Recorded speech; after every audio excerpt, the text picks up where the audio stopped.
కాంగ్రెస్ లో కొత్త పాత లొల్లి పీక్స్కు చేరిందా?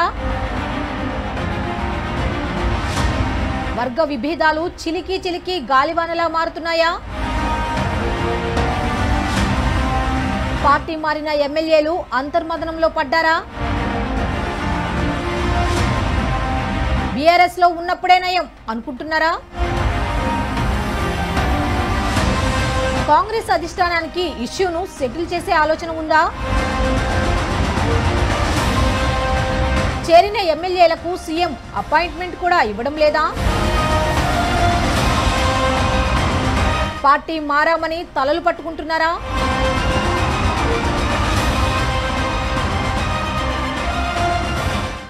కాంగ్రెస్ పార్టీలో పాత కొత్త లొల్లి పీక్స్ కు చేరిందా అంటే అవుననే వార్తలు వినిపిస్తున్నాయి.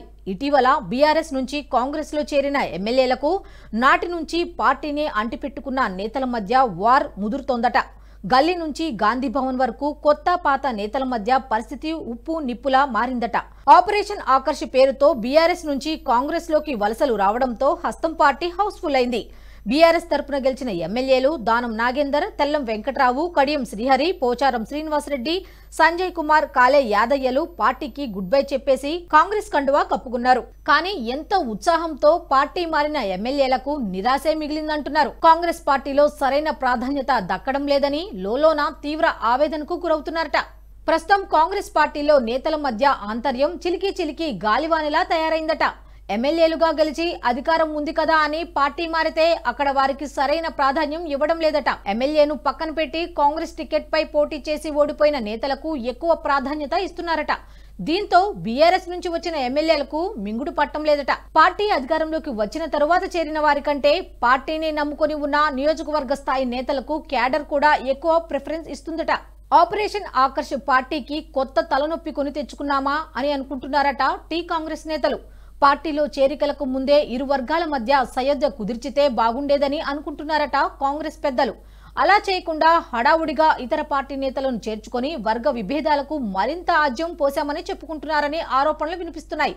బీఆర్ఎస్ నుంచి వచ్చి ఎమ్మెల్యేల నియోజకవర్గాల్లో కాంగ్రెస్ నుంచి పోటీ చేసి ఓడిపోయిన నేతకే ఎక్కువ విలువ ఇస్తున్నారట. ఓ విధంగా చెప్పాలంటే గెలిచిన ఎమ్మెల్యే కంటే అధికారులు కూడా అతను చెప్పిందే వేదంలా పాటిస్తున్నారట. దీంతో అసలు తాము పార్టీ ఎందుకు మారామురా దేవుడా అని తలలు పట్టుకుంటున్నారట.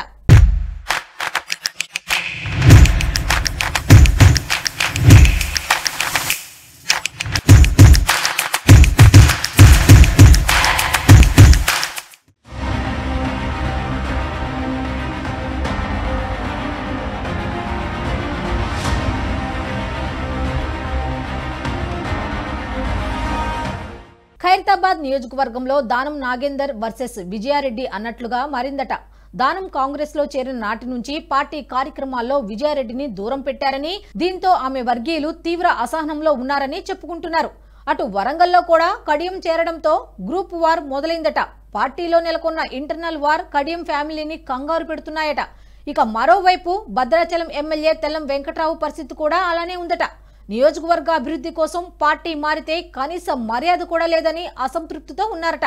అయితే ఆ మధ్య తెల్లం మళ్లీ ఘర్ వాపసి చేస్తున్నారని వార్తలు కూడా వెల్లువెత్తాయి. కానీ తరువాత స్పందించి కాంగ్రెస్ పార్టీ నుంచి తిరిగి వెళ్లడం అనేది లేదని క్లారిటీ ఇచ్చారు.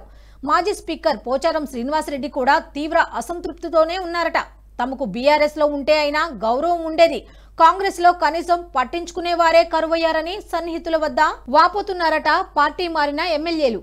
ఇక పార్టీ మారిన ఎమ్మెల్యేలకు కనీసం సీఎం కూడా అపాయింట్మెంట్ ఇవ్వడం లేదట. చేరే ముందు మీరు అంతా, మీరు ఇంత, మీకు మంచి పదవులు ఇస్తామని ఆశ చూపి చెట్టెక్కించి ఇప్పుడు కనీసం ముఖం కూడా చూడటం లేదు ఏంటో అని వాళ్ల సన్నిహితుల వద్ద ఆందోళన వ్యక్తం చేస్తున్నారట. స్థానిక కాంగ్రెస్ నేతలు రాష్ట్ర నేతలతో పాటు ఇతర ఎమ్మెల్యేలు కూడా కలుపుకుని పోవడం లేదంటూ అసంతృప్తిలో ఉన్నారట పార్టీ మారిన ఎమ్మెల్యేలు. దీంతో ఈ విభేదాలు ఇలా కొనసాగితే త్వరలో జరగబోయే స్థానిక సంస్థల ఎన్నికల్లో పార్టీకి తీవ్ర నష్టం కలిగిస్తుందని క్యాడర్ అంతర్మదనంలో ఉందట. ఇక చూడాలి మరి.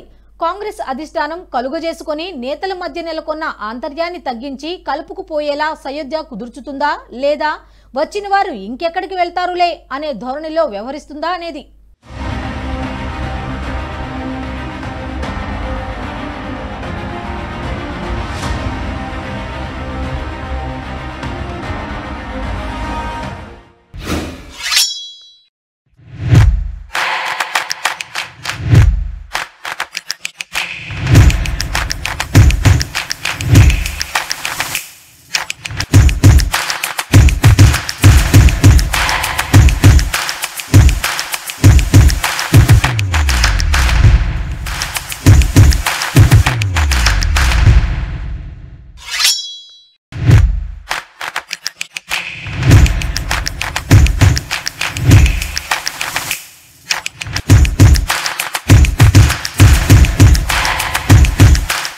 ఈ వీడియో మీకు నచ్చినట్టయితే లైక్ చేయండి, 10 మందికి షేర్ చేయండి. అలాగే కామెంట్ల రూపంలో మీ అభిప్రాయాలను మాతో పంచుకోండి. Nationalist hub group of channels ను సబ్స్క్రైబ్ చేసుకుని తెలుగునాట జాతీయవాద జర్నలిజాన్ని ప్రోత్సహించండి. ఈ వీడియో కింద ఉన్న బెల్ ఐకాన్ పై క్లిక్ చేయడం మర్చిపోవద్దు.